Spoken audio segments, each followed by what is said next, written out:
રોમનના જે સૈનિકો હતા એ બહુ ક્રૂર હતા, ભયંકર હતા. હાઈટ બોડી તો હતી, સ્વિમિંગ હતી અને ક્રૂર હતા. એમનામાં કોઈ દયા જેવું હતું નહીં.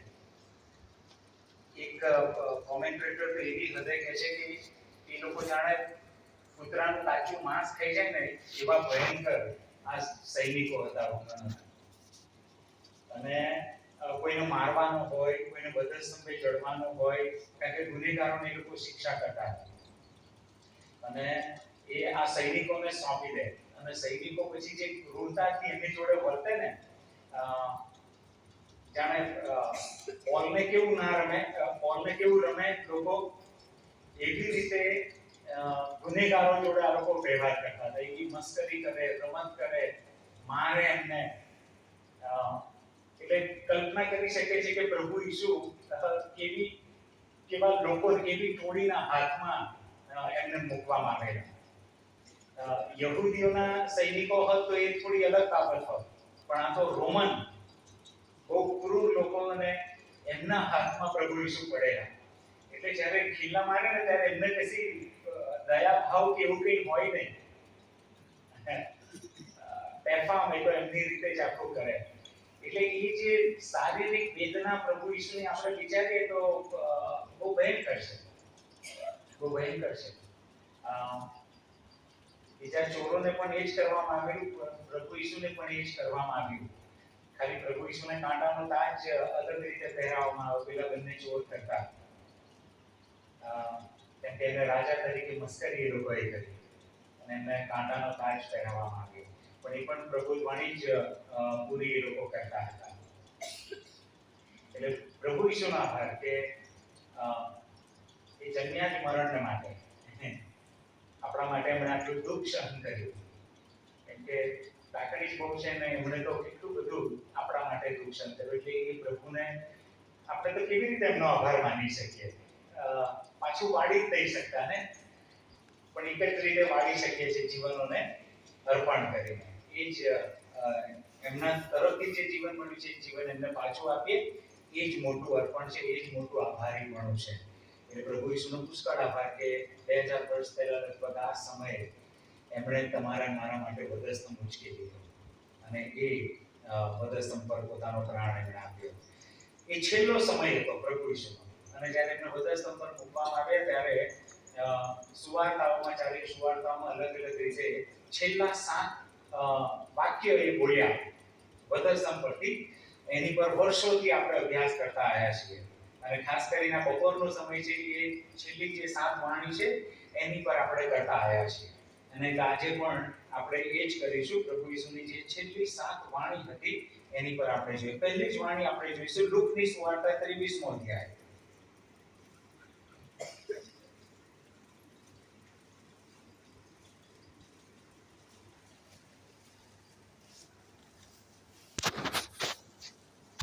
લુક 23:34. ઈસુએ કહ્યું, હે પિતા, તેઓને માફ કરો, કેમ કે તેઓ જે કરે છે તે તેઓ જાણતા નથી. ઈસુએ કહ્યું, હે પિતા, તેઓને માફ કરો, કેમ કે તેઓ જે કરે છે તે તેઓ જાણતા નથી. તમે જુઓ,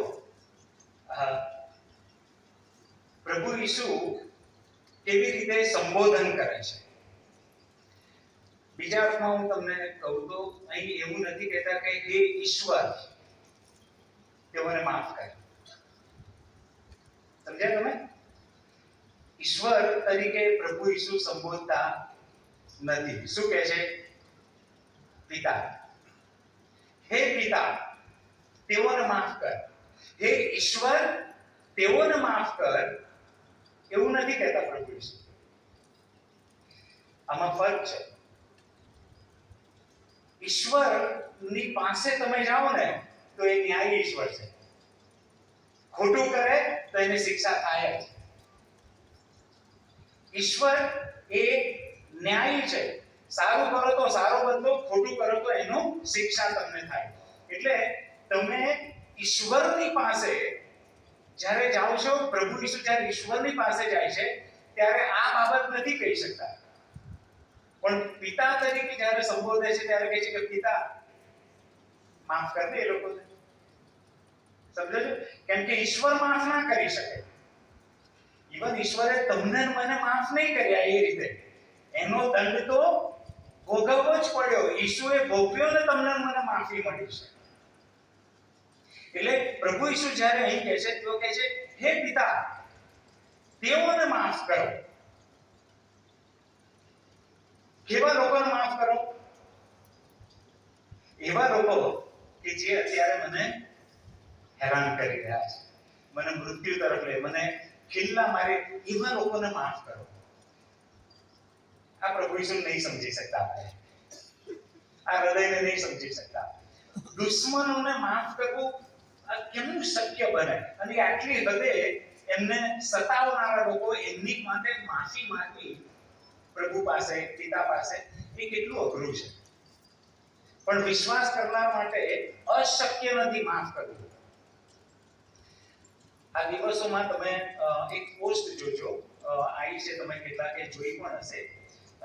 ગ્રેહામ સ્ટેઇન્સ જે હતા ઓરિસ્સામાં, જેમને અને એમના બંને દીકરાને જીવતા સળગાવી દેવામાં આવેલા અને પ્રભુના નામે એ લોકોએ પોતાને જીવ આપ્યા. એમને જે મારી નાખવામાં આવેલા એને છોડાવવામાં આવેલા, છૂટી ગયો છે. રાઈટ? ગ્રેહામ સ્ટેઇન્સના વાઇફ ક્લેરી સ્ટેઇન્સ, એમણે આ બધું જ્યારે થયું ને, કેસ ચાલતો હતો ને બધું હતું, ત્યારે ક્લેરી સ્ટેઇને એમની દીકરીએ આ સ્ટેટમેન્ટ મીડિયામાં આપેલું, બહાર આપેલું કે અમે હૃદયથી એમને માફ કરીએ છીએ.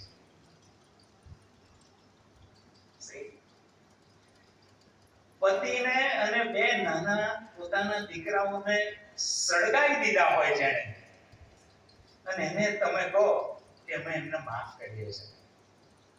આ ઈસુનું જ હૃદય હોય શકે, બીજું કોઈ હૃદય ના હોય શકે.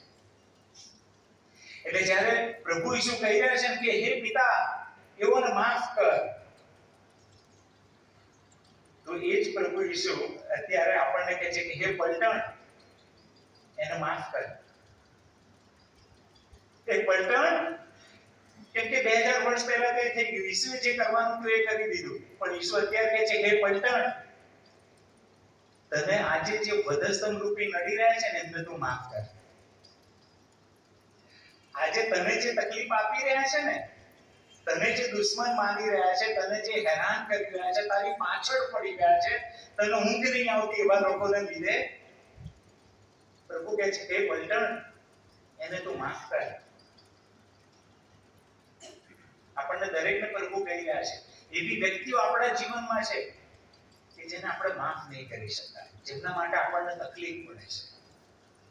પણ ગુડ ફ્રાઈડે છે ને આજે, એટલે એને ગુડ ફ્રાઈડે બનાવી. બાકી ગુડ ફ્રાઈડે નહીં બને. આજે ગુડ ફ્રાઈડે બનાવવો હોય તો જે દુશ્મનો છે ને આપણા, એમને માફ કરો. તમારે માફ કરી દો. પ્રભુ કહે છે પિતા એમને માફ કર. આપણે એ જ કરવાનું કે યસ, મને માફી મળી છે પ્રભુ ઈસુના નામમાં, તો હું લોકોને માફ કરીશ.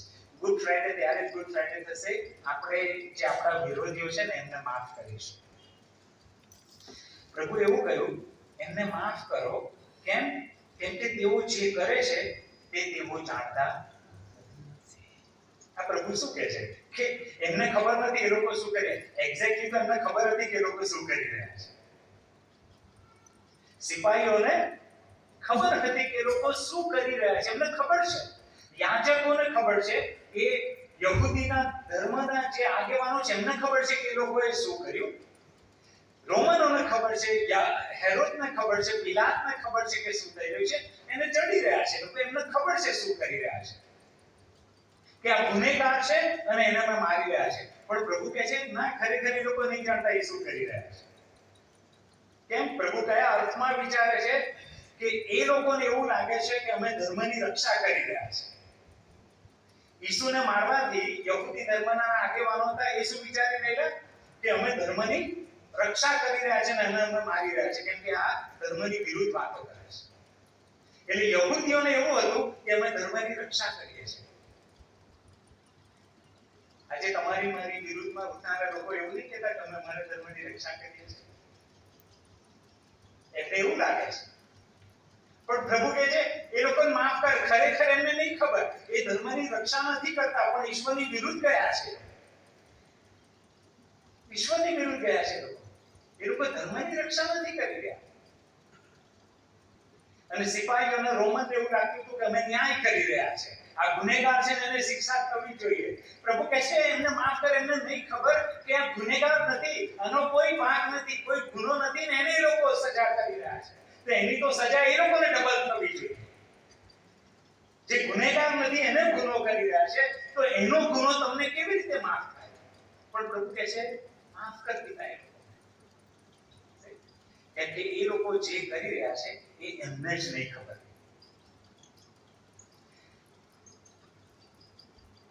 જે યાજક હતા ને એમણે તો અજાણતા એમણે કહી દીધું કે તમને નહીં ખબર કે એક મરી જાય ને બીજા લોકોને જીવન મળી જાય. આ પ્રોફેસી એમણે કરી નાખી. એમને નહીં ખબર કે એ લોકો શું કરી રહ્યા છે. પિતા એ લોકોને માફ કર. કેમ?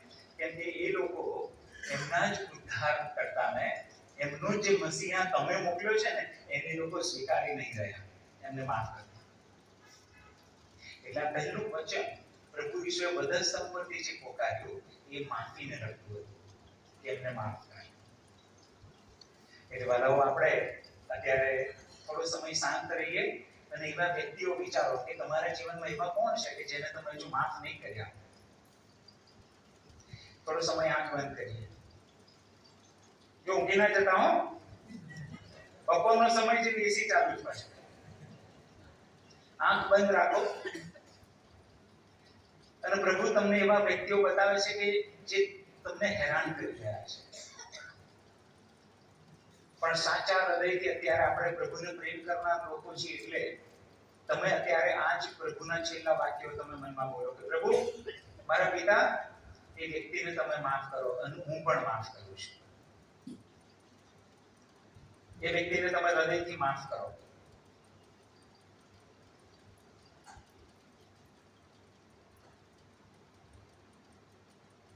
પ્રભુ ઈસુના નામમાં આમેન. હવે હૃદયથી તો તમે માફ કર્યું, પણ હવે અહીંથી જઈને ફોન પર અથવા તો વ્યક્તિગત મળી શકો તો એમને વ્યક્તિગત મળીને માફી આપજો. અને ફોન પર દૂર હોય તો ફોન પર પણ આ કરજો. આ નહીં કરીએ તો આ બધા સંદેશાનો કોઈ મતલબ નથી. પ્રેક્ટિકલ આપણે કરીએ, ઈસુના જેવા બનીએ, ઈસુએ જે કર્યું કરીએ. બીજી વાણી પ્રભુ ઈસુએ જે કરી 23મો અધ્યાય એનું 43મો વચન. લુક 23:43. તેમણે તેને કહ્યું હું તને ખચિત કહું છું કે આજ તું મારી સાથે પારાદેશમાં ખાઈશ. 41મી કલમ 40મી. પરંતુ બીજાએ ઉત્તર આપતા તેને ધમકાવીને કહ્યું તું તે જ શિક્ષા ભોગવે છે, તે છતાં તું ઈશ્વરથી બીતો પણ નથી.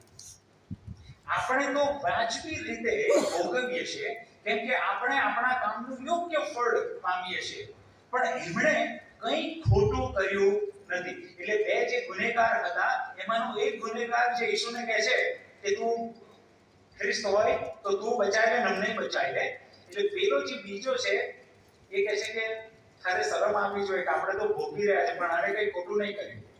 અને એ જે બીજો ચોર છે જે ગુનેગાર છે 45માં વચનમાં ઈસુ કહે છે, તેને કહ્યું હે ઈસુ તમે તમારા રાજ્યમાં આવો ત્યારે મને સંભાળશો. આનો વિશ્વાસ તમે જુઓ. તમે તમારા રાજ્યમાં આવો ત્યારે તમે મને સંભાળજો, મને યાદ કરજો. હવે તમે આ ચિત્ર જુઓ. પ્રભુ ઈસુ પોતે વચ્ચે છે, ડાબે ને જમણી પેલા લોકોને ખીલ્લા માર્યા છે અને આ ચોરોને આ ગુનેગારોને ખબર છે કે આ તો વધસ્તંભ પર છે અને મરી જવાના છે. આ પોતે મરવાના છે અને ઈસુ મરવાના છે. ઈસુને બચવાનો કોઈ આરો છે નહીં, ઈસુ બચશે નહીં એ જાણે છે અને છતાં એ શું કહે છે તમે તમારા રાજ્યમાં આવો. આ ચોરનો વિશ્વાસ જુઓ.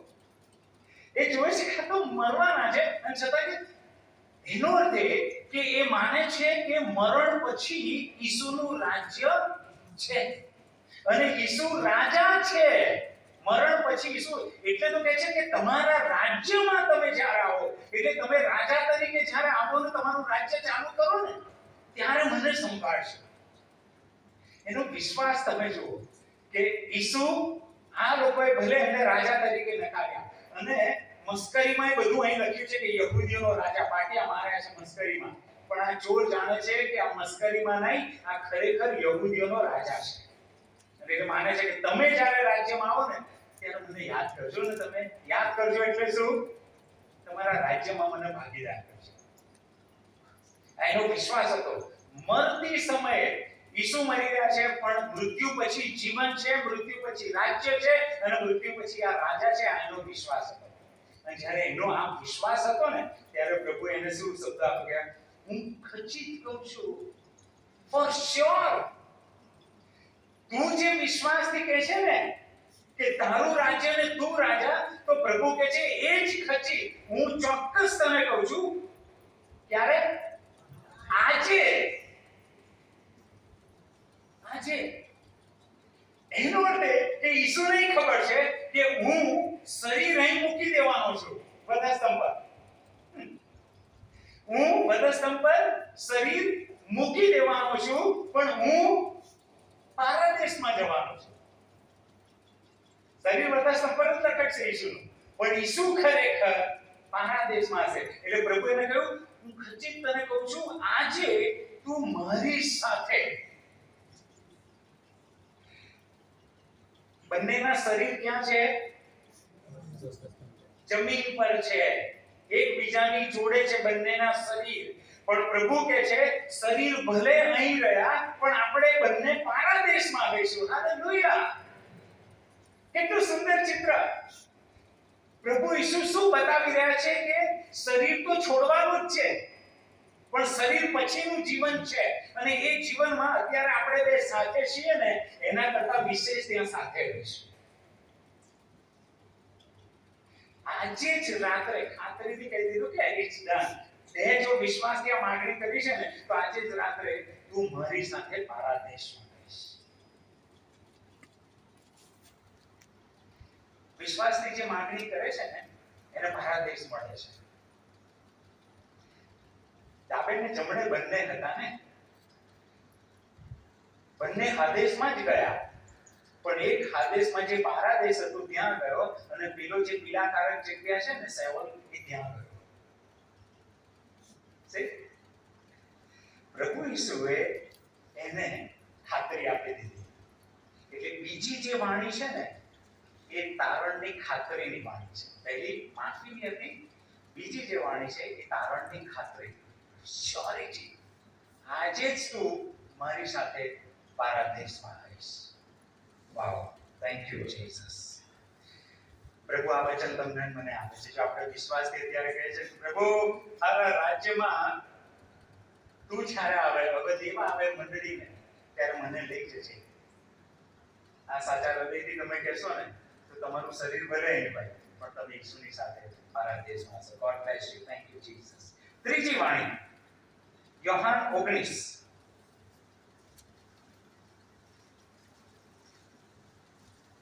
ત્રીજી વાણી યોહાન 19.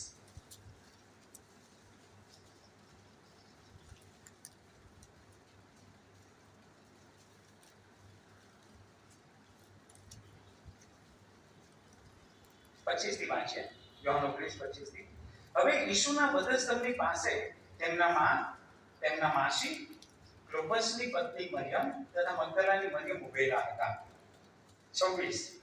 તેથી જ્યારે ઈસુએ પોતાના માને તથા જેના પર પોતે પ્રેમ રાખતા હતા તે શિષ્યને પાસે ઊભા રહેલા જોયા, ત્યારે તે પોતાની માને કહે છે, બેન, જો તારો દીકરો. ત્યાર પછી તે શિષ્યને કહેશે, જો તારા માં. અને તે જ ઘડીએ તે શિષ્ય તેમને પોતાના ઘેર તેડી ગયો. પ્રભુ ઈસુએ લગભગ 30 વર્ષે એમની સેવાની શરૂઆત કરી. કેમ 30 વર્ષ સુધી રાહ જોઈ એમણે? કેમ કે યહૂદી જે સમાજ અને ધર્મની જે વ્યવસ્થા છે એ મુજબ જે મોટો દીકરો હોય કુટુંબનો એને નાના બધા બાળકોની નાના ભાઈઓ બહેનોની સંભાળ રાખવાની હોય અને ખાસ કરીને પિતા ના હોય. યુસુફ તો મરણ પામેલા અને ત્યારે મરિયમ હતા અને એના ભાઈઓ બહેનો પ્રભુ ઈસુના હતા. એ બધાની કાળજી એમણે રાખવાની હતી. એટલે બધાને સેટલ કર્યા, બધાને એમની રીતે કર્યા અને પછી પ્રભુ ઈસુ સેવામાં નીકળ્યા. એટલે કુટુંબની કાળજી રાખી અને પછી એ સેવામાં આવ્યા. હવે જ્યારે વધસ્તંભ પડશે પોતાની માને જુએ છે. વિચાર કરો,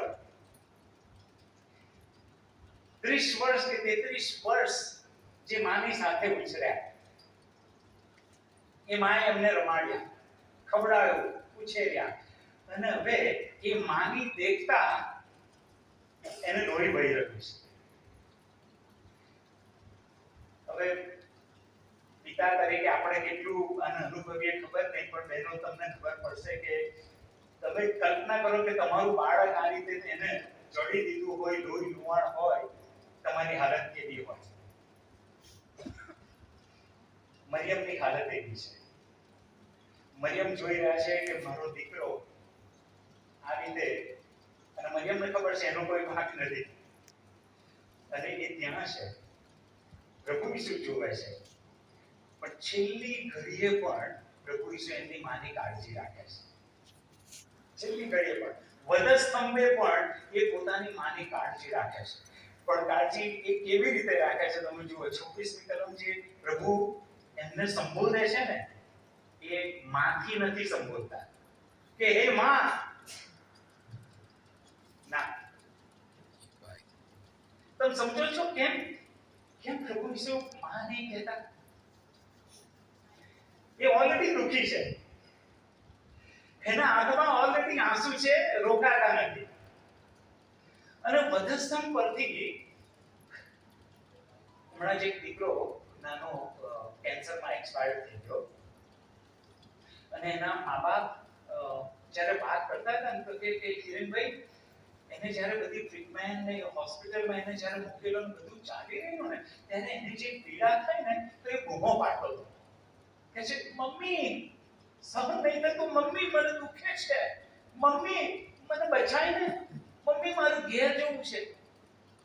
તો એ બહેન કહે કે નાના બાળકનું મારાથી સંભળાતું નતું કે છે, હું શું કરું એની માટે? એટલે પ્રભુ વધસ્તંભ પરથી ઓલરેડી એ દુખી છે, પછી જો એ કહે કે માં, એ શબ્દને વધારે દુખી કરે. એટલે અત્યારે પ્રભુ કહે છે કે એ જે માં અને દીકરાનો સંબંધ છે ને એ હવે કાપી નાખ. ના બેન, માં કે નહીં તો વધારે દુખી થાય, પણ કહે છે બેન. બીજા અર્થમાં એ પણ કહીએ કે પ્રભુ ઈસુ ખરો જે સંબંધ છે ને એને હવે પ્રગટ કરી રહ્યા છે કે ખરેખર તું મારી માં નથી, હું ઉપરથી આવ્યો છું, ઉપર જઈ રહ્યો છું. બેન, હું હવે નથી તારો દીકરો. પણ યોહાન જે સુવાર્તા લખી રહ્યા છે, પ્રભુજીની પર વધારે પ્રેમ કરતા હતા, એને કહે છે કે આ તારો દીકરો નથી. પ્રભુ વધસ્તંભ પરથી પણ પોતાની ફરજ એ અદા કરી રહ્યા છે. એને એકલી નહીં મૂકતા, એને સોંપીને જાય છે કોઈ રીતે તો એની કાળજી રાખજે. આપણે જે ભાઈઓ છે, બહેનો છે, આપણા મા બાપની કાળજી એ આપણી જવાબદારી છે. ગળપણમાં એમને વધારે જરૂર હોય છે બાળકોની. અને હું પણ ઘણી વાર પોતાને દોષી ગણું છું કે મારી બંને સાસુ અને મારી મમ્મીને જોઈએ એટલો સમય ને કાળજી નહીં આપી શકતા. એ કરવું જોઈએ, કેમ કે આ ઉંમર એવી છે, આ સમય એવો છે કે એમને હૂંફની, એમને દિલાસાની, એમને આ બધી જરૂર હોય છે. મા બાપની કાળજી લેજો. પ્રભુ ઈસુએ આપણને બતાવ્યું કે અંતના સમયે પણ એ પોતાની માની કાળજી રાખે છે કે આ તારો દીકરો. અને યોહાનને કહ્યું, યોહાન, હવેથી આ તારી માં છે, આ તારી માં છે, એને સંભાળજે તું, આપણે સાથે રહીએ. હવેથી આ તારી માં છે. પ્રભુ ઈસુ વધસ્તંભ પર છેલ્લે તમને મને આ સમજાવી ગયા છે સંબંધો વિશે. સંબંધોને જાળવજો, તોડતા વાર નહીં લાગે. સંબંધોને તોડતા વાર નહીં લાગે, પણ એને બનાવતા વર્ષો નીકળી જશે. અને એક વાત જે સંબંધોમાં તાણ ઊભી થાય છે ને, ખેંચતાણ ઊભી થાય છે, તિરાડ પડે છે, એ બહુ અઘરી હોય છે. પ્રોટેક્ટ. ઈશ્વરે આજે સંબંધો આપ્યા છે ને, મા બાપના, ભાઈઓ બહેનોના, આ સંબંધોની કાળજી રાખીએ. તૂટવા ના દઈએ, એને પ્રાયોરિટી આપજો, એને અગ્રિમતા આપજો. ઈશ્વરે છેલ્લે એને છોડી ના દીધી કે ના. પ્રભુના લોક તરીકે આપણને આ સંબંધ આપવામાં આવ્યા છે. ત્રીજી વાણી, ચોથી વાણી પર જઈએ. માથી 27. Thank you, Lord.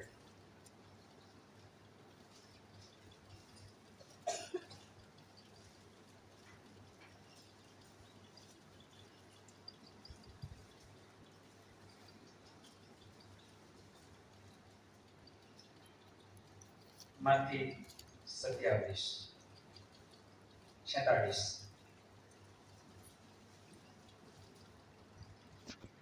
અને આશરે 9મા કલાકે ઈસુએ મોટે અવાજે બૂમ પાડી કે એલી એલી લામા સબક્થાની, એટલે હે મારા ઈશ્વર તમે મને કેમ મૂકી દીધો છે. આ સમય એવો હતો હવે પ્રભુ ઈસુને માટે કે તમારા મારા પાપ એમની પર લાદી દેવામાં આવેલા. એમને તમારા મારા માટે આ સમયે ગુનેગાર ગણી દેવામાં આવેલા કે હવે તું આ લોકોને લીધે પાપી છે, તારી પર બધો જ પાપ છે, પાપનો ભાર તારી પર મૂક્યો છે. અને એ સમયે ઈશ્વર જે પિતા હતા એમણે પોતાનું મુખ ફેરવી દીધું. પ્રભુ ઈસુ તરફથી એમણે પોતાનું મુખ ફેરવી દીધું કે છે you are on your own, હવે તું તારી રીતે. અને એટલે પ્રભુએ પછી કહ્યું કે મારા ઈશ્વર.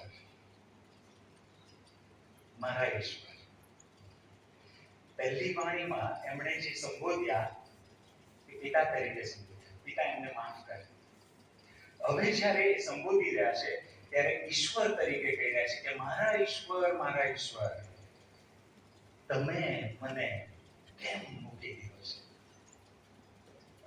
છે. પ્રભુ ઈસુ શું કહેવા માંગે છે? પિતાએ મને નહીં મૂકી દીધો. પિતાએ મને મૂકી દીધો નથી, ઈશ્વરે મને મૂકી દીધો છે. કેમ કે મારામાં પાપ છે. હવે આ જગતના પાપ મેં મારી પર લીધા છે, હું પાપી થયો છું અને ઈશ્વર પાપને સાંખી નહીં શકતા. ઈશ્વરે પોતાનો કોપ એની પર મૂક્યો છે. તમે સમજો છો? ઈશ્વર ગુસ્સામાં છે. ઈશ્વરનો પ્રકોપ એ ઈસુ પર છે. ઈસુ જોઈ રહ્યા છે. ઈસુ કહે છે ઓ ઈશ્વર તમે મને કેમ મૂકી દીધો? આ સમય તો છે કે મારે બધાની જરૂર છે તમારી. કેમ કે યોહાન પિત્તર આ બધા છોડીને ચાલ્યા ગયા છે, હું એકલો છું. મારી આશા એક તમે છો. આ બધાએ મને છોડી દીધો છે. મારી માં ઊભી છે, કશું કરી શકતી નથી. મારા પક્ષે એક પણ નથી, કોઈ નથી. એક જ આશા તમે છો અને તમે મને છોડી દીધો છે.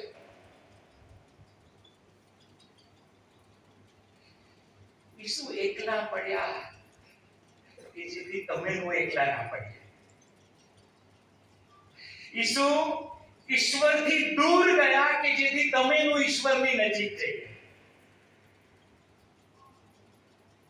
એ મારા ઈશ્વર તમે મને કેમ મૂકી દીધો છે? ન્યાયાસન આખું ઈસુએ પોતાની પર લઈ લીધું. આપણા પાપ એમણે પોતાની પર લઈ લીધા. એટલે આ જે વાણી જે છે એ તરછોડાયેલી વ્યક્તિની વાણી છે કે હું એકલો પડી ગયો. જેથી હું તમને ઈશ્વરની પાસે લઈ જઈશ. જલ્દી આગળ વધીએ. 5મી વાણી યોહાન 19:28 માં છે.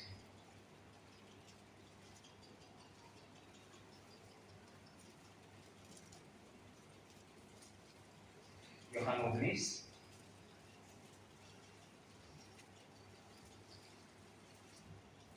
28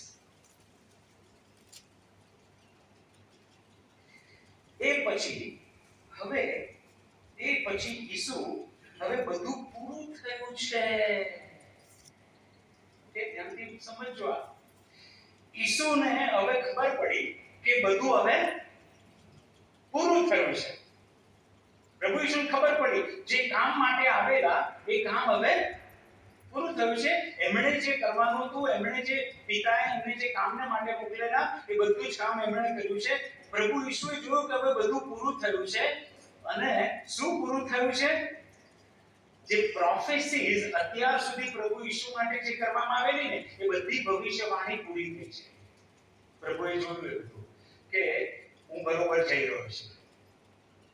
મારા વિશે જે લખવામાં આવેલું એ બધું જ પૂરું થઈ રહ્યું છે, પૂરું થયું છે. હું બરોબર જઈ રહ્યો છું. આ સમય બરોબર છે. અને ત્યારે પ્રભુએ કીધું હવે બધું પૂરું થયું છે એ જાણીને શાસ્ત્ર વચન પૂર્ણ થાય માટે કહે છે.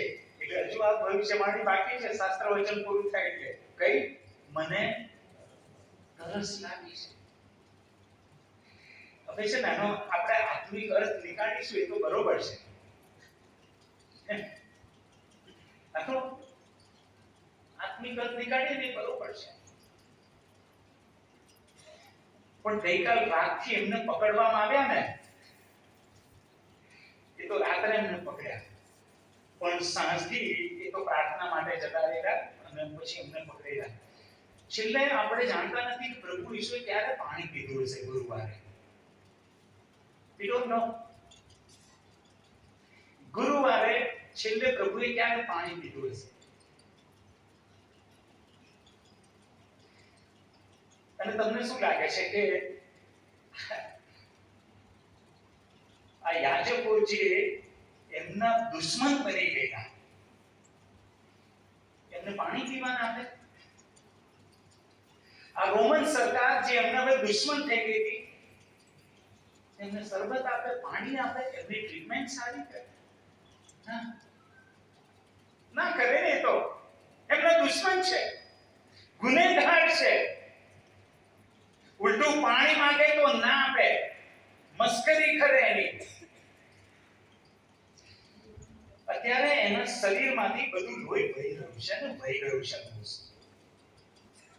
ડિહાઇડ્રેટ આખું શરીર એનું હવે ખલાસ થઈ ગયું છે. છેલ્લા શ્વાસ ચાલી રહ્યા છે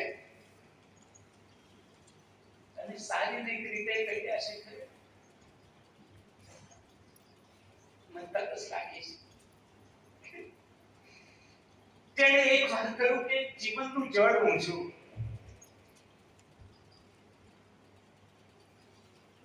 એક વાર એણે કહ્યું જીવનનું જળ હું છું. અને આજે એ કહે છે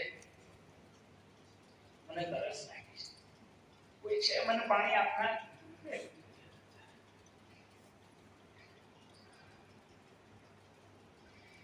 પ્રભુ તરસ્યા થયા, મને તરસ લાગી છે.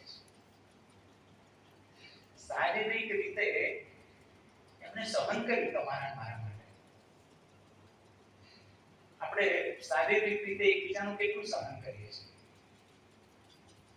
શરીરની રીતે કેટલું સહન કરીએ છીએ?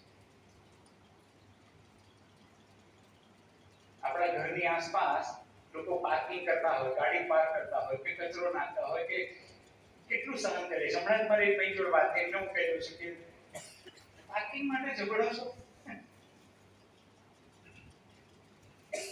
સહન નહીં કરી શકતા એકબીજાનું ઈસુના નામે?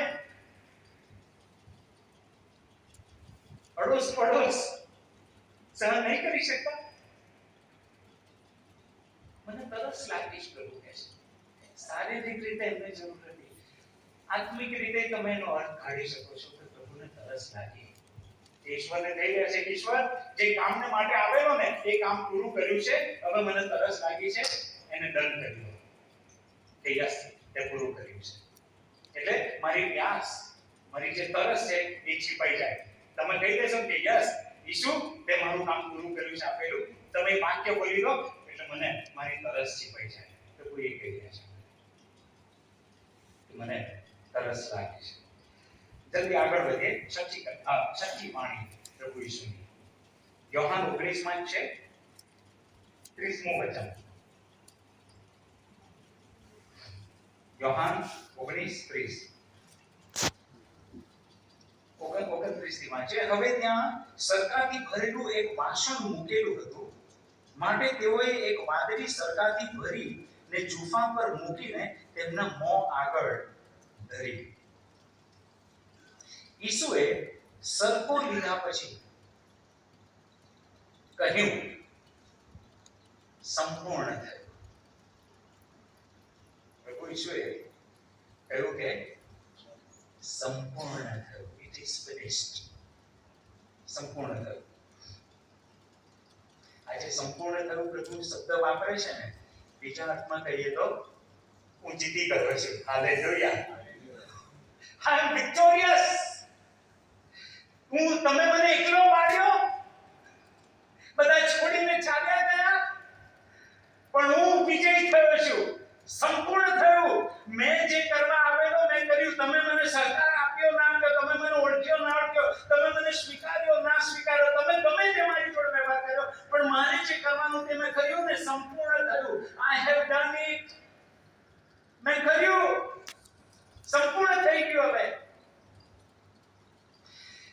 પ્રભુ શું કહે છે કે જે તારણના માટે હું જે કાર્ય કરવા આવેલો, તારણના માટે જે માર્ગ ખોલવા આવેલો, એ માર્ગ મેં ખુલ્લો કરી દીધો છે. હાલેલુયા.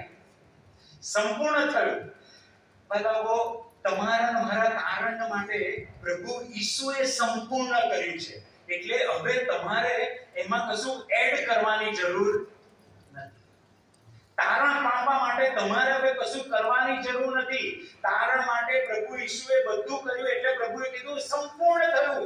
મેં બધું કરી દીધું છે. તમારે હવે આ તારણને સ્વીકારવાનું છે. તમારે હવે કામ નથી કરવાના. તમારે દાન દક્ષિણા નથી કરવાના. તારણ પામવા, ઈશ્વરને ખુશ કરવા તમારે કોઈ એવા ધાર્મિક કામ કરવાના નથી. એ તો ખુશ છે મારા લીધે. તમે ખાલી મારો સ્વીકાર કરી લો અને તારણ તમારું છે.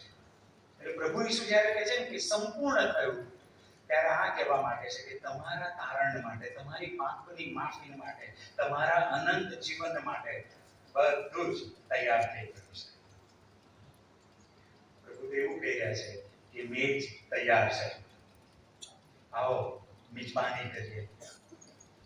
તૈયાર છે. ખાલી એ રક્ત લઈને તમારા હૃદયની બારસાક પર છાંટી લો. હાલેલુયા. મેં બધું જ કરી દીધું છે. હવે એ રક્ત લઈને તમારા હૃદયની બારસાક પર છાંટી લો, અને જે દિવસે મૃત્યુનું દૂત હશે ને, એ જોશે કે ઓ ઈસુનું હૃદય છે આની પર, અને તમારું જીવન પ્રભુ બચાવી લેશે. હાલેલુયા. It is finished. પ્રભુ કહે છે હું જે કામ કરવા આવેલો એ પૂરું થયું. એને ખાલી હવે સ્વીકારવાની જરૂર છે કે યસ, આ કામ હું સ્વીકારું છું. અને છેલ્લી વાત, લુક 23.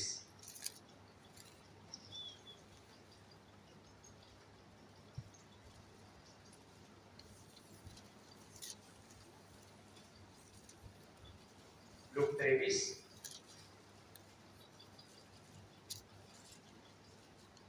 44 થી આગળ. હમણાં લગભગ બપોર થયા હતા, અને ત્યારથી ત્રીજા પહોર સુધી સૂર્યનું તેજ ઘેરાઈ જવાથી આખા દેશમાં અંધકાર વ્યાપી રહ્યો. વળી મંદિરનો પડદો વચમાંથી ફાટી ગયો. ઈસુએ મોટી બૂમ પાડીને કહ્યું, હે પિતા, હું મારો આત્મા તમારા હાથમાં સોંપું છું. હે પિતા, હું મારો આત્મા તમારા હાથમાં સોંપું છું. એમ કહીને તેમણે પ્રાણ છોડ્યો. તેમણે પ્રાણ છોડ્યો. સમજ્યા તમે?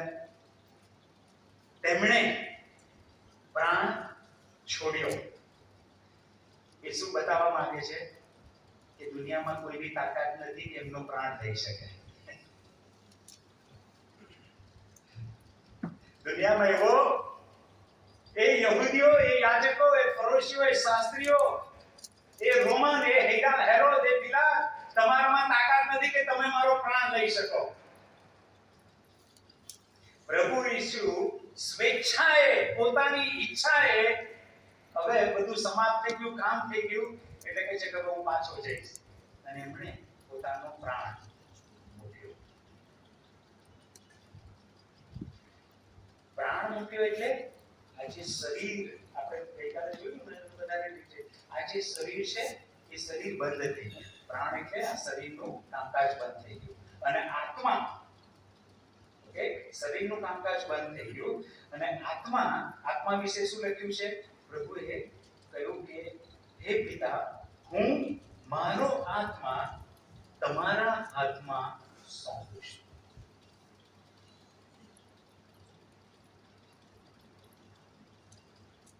પ્રભુ ઈસુ કહે છે હું હવે જ્યાંથી આવ્યો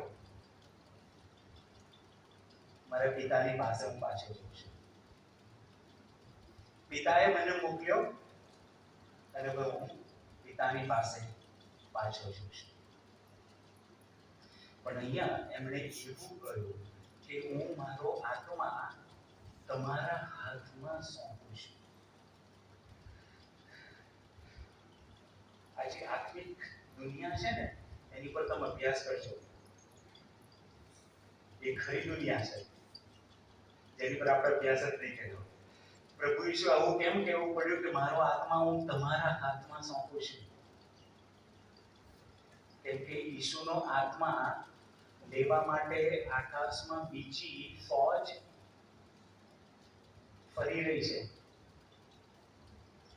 શૈતાન ને એના દૂતો, આ જે આત્મિક દુનિયા છે ને એ બહુ મોટી છે ને, ભયંકર છે. તમને મને આ દેખાય એના કરતા. એટલે પ્રભુ ઈશ્વર કીધું મારો આત્મા પિતા હું તમારા હાથમાં સોંપું છું. તેથી જ બીજું કોઈ લઈ ના જાય. જાણો છો બીજું કોઈ લઈ જાય તો શું થાય?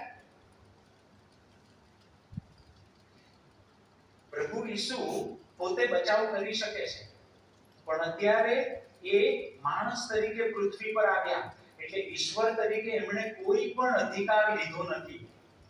એટલે માણસ તરીકે જ કહે છે કે પિતા મારો આત્મા હવે તમે લઈ લેજો, હું તમારા હાથમાં સોંપું છું. બીજું કોઈ લઈ ના જાય. શૈતાન લઈ જાય એમનો આત્મા તો તમે સમજો છો શું થાય?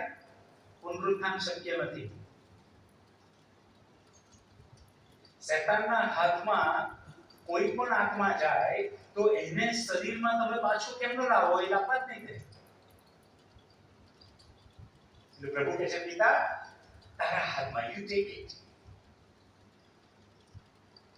અને લખવા નહીં આવ્યું પણ એ જે આત્મા ગયો ને ત્યારે બહુ મોટી યુદ્ધ લડી, બહુ મોટું યુદ્ધ લડાયું હશે ઈસુના આત્માને લેવા માટે. પણ આખરે ઈશ્વર છે ને, એની સામે કોઈ ટકી ના શકે. અને ઈસુના આત્મા સીધો પિતાની પાસે ગયો. અને છેલ્લી વાણી પ્રભુએ કહી કે મારો આત્મા હું તમારા હાથમાં સોંપું છું. પૃથ્વી પરથી આપણે જઈએ ને એ પહેલા આ વાણી તમે ઈશ્વરને કહી દેજો, હે પિતા મારો બી આત્મા હું તારા હાથમાં સોંપું છું. અત્યાર સુધી સોંપાયા ના હોય, અત્યાર સુધી જીવન સોંપ્યું ના હોય, અત્યાર સુધી તમને ખાતરી ના હોય, તો આ શુક્રવાર તમારા માટે ભલો શુક્રવાર બનાવો. અને ઈશ્વરને કહી દો કે જેમ પ્રભુએ સોંપ્યો ને એમનો આત્મા, પ્રભુ મારો આત્મા હું તમારા હાથમાં સોંપું છું. મને લેજો તમારા રાજ્યમાં. આ સાચા હૃદયથી તમે અત્યારે આ પ્રાર્થના કરી રહેજો. છેલ્લી વાણી કે પ્રભુ મારો આત્મા હું તમારા હાથમાં સોંપું છું.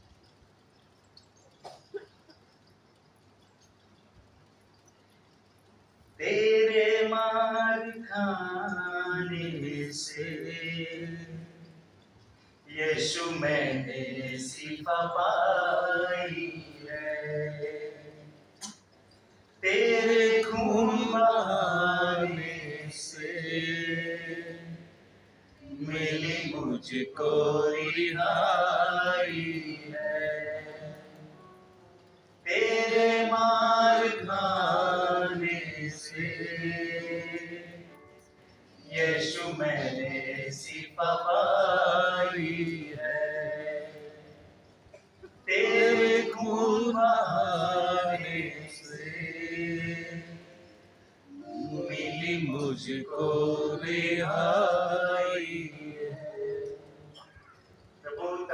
લોહી ઢવળાવે, તમારું રક્ત, એમાં અમને માફી મળી ને એમાં અમને તાજગી મળી.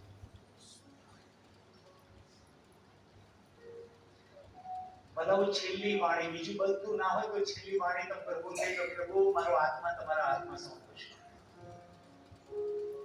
આ ભલો શુક્રવાર ભલો બનાવી દો તમારા માટે, ગુડ ફ્રાઈડે તમારા માટે બનાવી દો. કહી દો પ્રભુ કે આ પ્રભુ મારો આત્મા તમારા હાથમાં હું સોંપું છું. રાઈટ, સોંપી દો. અને જે પ્રાર્થના કરે છે કે પ્રભુ તમારા હાથમાં સોંપું છું, તો પ્રભુ ચોક્કસ આપણા આત્માની કાળજી લેશે ને આપણા આત્માની સંભાળ લેશે. અને અત્યારે હું તમને આમંત્રણ આપીશ કે તમે જો સાચા હૃદયથી અત્યારે પ્રભુને કીધું છે ને કહેવા માંગો છો કે મારો આત્મા પ્રભુ તારા હાથમાં સોંપું છું, તો તમારો જમણો હાથ ઊંચો રાખશે. Jesus, thank you. Thank you, Jesus. પ્રભુ આ બધા હાથ તમે જોજો.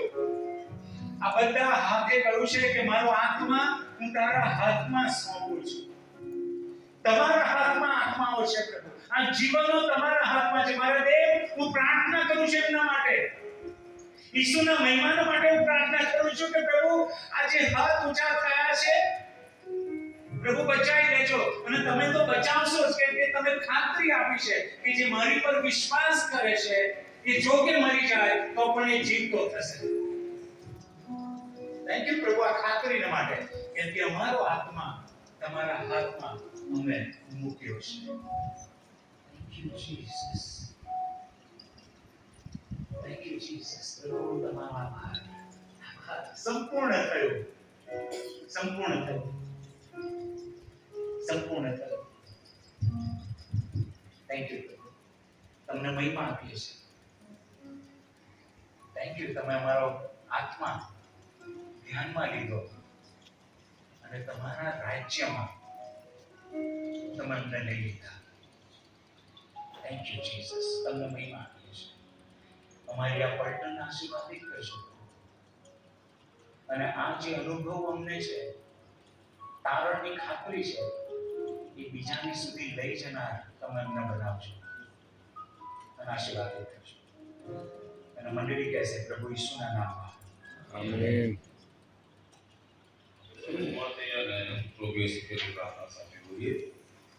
वो आकाश तुम्हारा हमारा था, और नाम पवित्र बना, हमारा राज्य જેમ આકાશમાં તેમ પૃથ્વી પર તમારી ઈચ્છા પૂરી થાય. દિવસની અમારી રોટલી આજે અમને આપો. જેમ અમે અમારા ઋણીઓને માફ કરીએ છીએ તેમ તમે અમારા ઋણીઓને માફ કરો. અમને પરીક્ષણમાં ન લાવો, ન્યાયથી અમારું છૂટો કરો. કેમ કે રાજ્ય, અપરાધ, સર્વકાળ સુધી તમારા છે.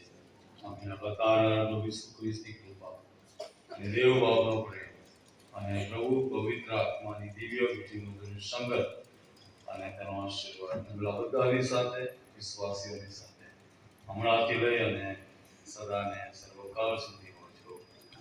Thank you Jesus. Thank you, Jesus. Thank you, Jesus.